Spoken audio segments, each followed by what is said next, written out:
So we've all been convinced, fully persuaded, that Eliphaz the Temanite has all of the answers when he speaks.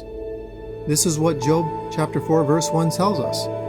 But what he does is quite another thing. His purpose is in his name. The name means he is the great divider. It is this thing that Abraham warned all of his children about, that there was a great divide between it and your inheritance. He is a separator of the two places that lie within this mind space.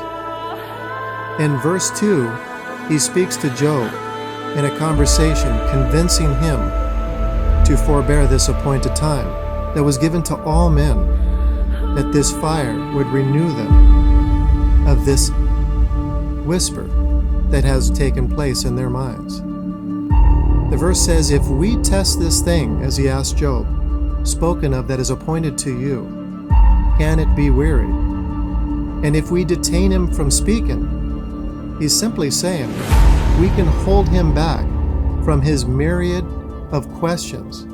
Could this postpone the appointed time? Behold, he says, or follow this close as a friend. The thing strikes powerful blows by a multitude of inquiries that decays the power within this mind space. Your response is to hold him up by fainting, play the man feeble, and fall to your knees. Verse 5 and 6. So when this beast comes to you, you faint, and we will draw near and surround you, becoming alarmed in frightened reverence. This means of measure is bound to be patient and wait for your recovery, making this appointed to another time. It's your only hope. This act of innocence is the only course of action, says the Temanite.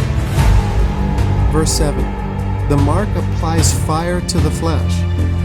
Those that are void of this mark can go unpunished, allowing the time, place, and manner to be concealed from the destroyer and his destruction. Verse 8, so now the destroyer responds to this misinformation.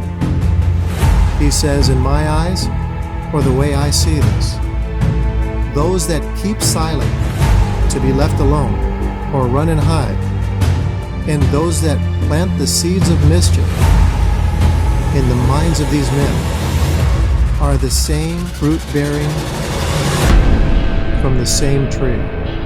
Verse 9, and this intellectual spirit, the whisper, was given power and strength that has no place to hide, nowhere to run. And by your resemblance, in spirit only, your smell is quite different. It's offensive. You're a cool breeze, worthy of wrath, and are determined by the mark to be taken away, undone. Good riddance to you. Verse 10, this rumbling sound that you hear from the distance is a long-awaited piercing sound of the voice, and the fire of this little one will leave marks that you've avoided, that casts down and tears you out by the roots with his teeth. Verse 11, because this waxed old teacher has made a mockery of interpretation, causing all men, in particular one that wandered away for lack of food, perishing in this desolate minefield. Verse 11 continues, and the stout lioness is the expectant mother, bereaved of all of her young, becoming scattered and separated asunder. And for these crimes, Eliphaz the Temanite of the great divide is accused. He is marked and by them removed to the black hole by the beast for his undoing. Thank you for listening, and God bless you.